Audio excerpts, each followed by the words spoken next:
पाकिस्तान कब कब FATF की ग्रे लिस्ट में रहा और इस बार ऐसे कौन से इकदाम उठाए गए जिनकी बुनियाद पर पाकिस्तान को वाइट लिस्ट में शामिल करने का ग्रीन सिग्नल मिला है और अब इससे क्या क्या फ़ायदे पहुंचेंगे, आपको ये रिपोर्ट दिखाते हैं। तवील इंतजार खत्म, बैरूनी दुनिया में पाकिस्तान की साख बहाल।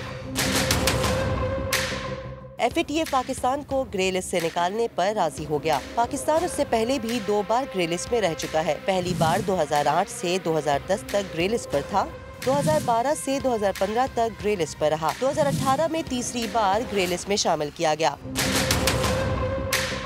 फाइनेंशियल एक्शन टास्क फोर्स ने पाकिस्तान के बैंकिंग और माशी निज़ाम की शफाफियत पर सवाल उठाए। पाकिस्तान के वाइट लिस्ट पर आने से माशी निज़ाम शफाफ तस्वुर किया जाएगा।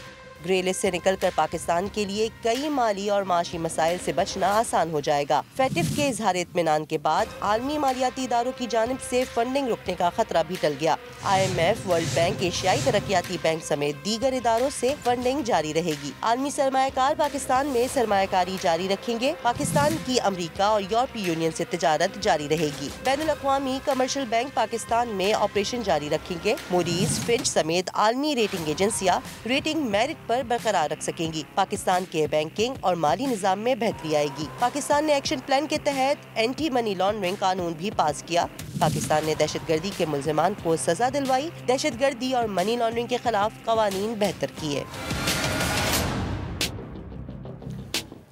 सब पे बात करेंगे फॉर्मर फाइनेंस मिनिस्टर माहिर माशियात सलमान शाह से हमारे साथ मौजूद हैं। अस्सलाम वालेकुम, thank you so much for your time for the नया दिन। अच्छा सर, ये बताइए कि अभी इन्होंने इस टीम ने आना है आगे सितंबर अक्टूबर में, are we celebrating too early? देखें, ये टीम जो FATF की आएगी, ये पाकिस्तान के जो डिफरेंट फाइनेंशियल इंस्टीट्यूशंस हैं उनमें जो तरीक़ेकार अब बनाए गए हैं मनी लॉन्ड्रिंग को ख़त्म करने के लिए, जो भी एंटी टेररिस्ट फाइनेंसिंग के असूल हैं उनकी पासदारी हो रही है या नहीं, तो ये सारी चीज़ें वो ऑन द साइट आके जब करेंगे तो उसके बाद फिर आपको इस ग्रे लिस्ट से वाइट लिस्ट में डाल दिया जाएगा। आई थिंक इस पे पाकिस्तान ने बहुत मेहनत से ये काम किया है और कई लिस्टें बनी जिसमें पहले 26-27 पॉइंट्स थे, फिर 34-35 36 पॉइंट्स थे और डिफरेंट मौक़ों पे डिफरेंट एरियाज़ के ऊपर FATF ने ऑब्जेक्शंस किए थे जिनको रिमूव कर दिया गया है। अब ये कम से कम एक अचीवमेंट है कि FATF ने अब ये कम से कम कह दिया कि जितने भी पॉइंट्स थे वो पाकिस्तान ने मुकम्मल कर लिए हैं। अब उन्होंने ऑन साइट इंस्पेक्शन करनी है कि देखना है कि कोई ये सिर्फ ज़बानी किए हैं या एक्चुअल ऑन द स्पॉट सारा कुछ हो गया।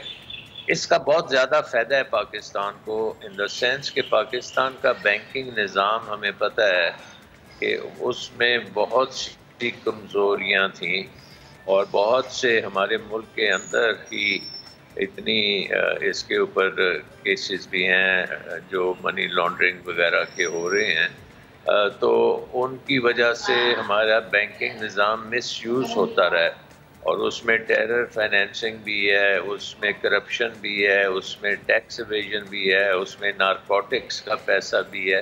तो ये सारी चीज़ें जो हैं अब बैंकिंग चैनल्स के ज़रिए आप अपने पैसे को, ब्लैक पैसे को वाइटन नहीं कर सकते। सो आई थिंक ये एक बहुत बड़ी डेवलपमेंट है और इंटरनेशनली भी एक सिग्नल जाएगा कि पाकिस्तान का जो निज़ाम है उसमें बड़ी कड़ी नज़र है और नंबर 2 का पैसा इसमें नहीं आ सकता। इसमें जो इन्वेस्टमेंट भी आएगी वो सही इन्वेस्टमेंट होगी और जो बैरूने मुल्क हमारे मुल्क से रेमिटेंसेस जाएंगी वो भी ठीक होगी। सही। अच्छा सलमान साहब, ग्रे लिस्ट से निकलकर हम जब वाइट लिस्ट की तरफ अब बढ़ रहे हैं और आ भी रहे हैं, तो आपको क्या लगता है कि अब हम मुआशी तौर पर ज़रा स्ट्रॉन्ग हो जाएंगे और हमारे लिए चीज़ें ज़्यादा आसान हो जाएंगी आगे आने वाले वक्त में?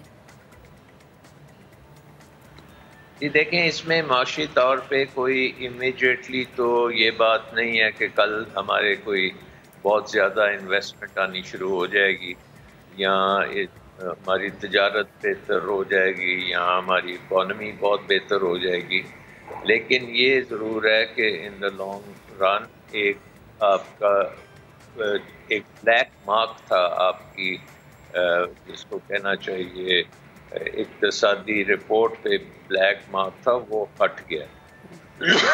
اب جب بھی کوئی فورن انویسٹر یا کوئی ادارہ پاکستان کو ایویلیویٹ کرے گا اکنامک کوآپریشن کے لیے یا اکنامک انویسٹمنٹس کے لیے، تو یہ ایک اس میں ہرڈل نہیں ہوگا کہ یہ تو گرے لسٹ میں ہے اور کل کو یہ بلیک لسٹ میں چلے گئے تو کوئی مسئلہ ہو جائے گا.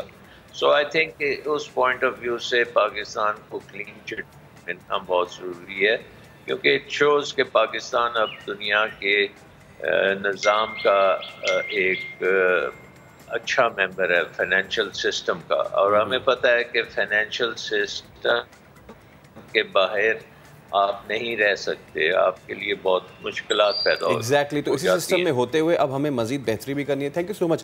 سلمان شاہ صاحب ہمارے ساتھ موجود تھے. تو کچھ جو گرے لسٹ سے نکلنے کی یہ نوید سنائی گئی ہے، یقیناً لانگ ٹرم میں اس سے بہت فوائد ہیں، لیکن ابھی کیا کریں؟ یہ شارٹ ٹرم میں کیا کریں؟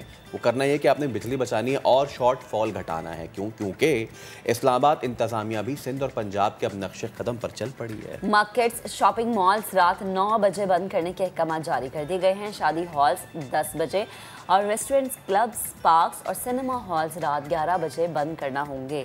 نئے احکامات کا اطلاق 2 ماہ کے لیے ہوگا. عادل تنولی کی رپورٹ آپ کو دکھاتے ہیں.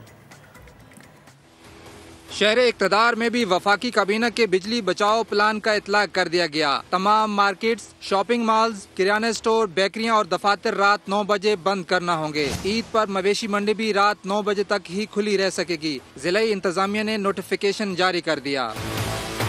شادی ہالز اور مارکیز میں شادی کی تقریبات کا آخری وقت رات 10 بجے تک ہوگا. شادی کے سلسلے میں لائٹنگ بھی اسی وقت بند کرنا ہوگی. صنعتیں، restaurant, cafe, club, cinemas, theatre اور پبلک پارک سمیت ہر قسم کی تفریحگاہیں رات 11:30 بجے تک کھلی رہ سکتی ہیں. ہاسپٹلز، طبی لیبارٹریاں، ایمبولینس سروس، میڈیکل سٹورز پر اس حکم کا اطلاق نہیں ہوگا. پیٹرول پمپس، بس اڈے، تندور، دودھ دہی کی دکانیں، سبزی منڈی بھی اس پابندی سے مستثنی ہوں گی. لیکن اصل سوال یہ اٹھتا ہے کہ کیا ان سارے میجر سے اتنا فائدہ ہوگا کہ جو ہمارا شارٹ فال ہے اس کو ہم اوور کم کر سکیں؟ بالکل، یہ ایک سوال ہے اور یہ سوال تو اب آنے والا وقت ہی دے پائے گا.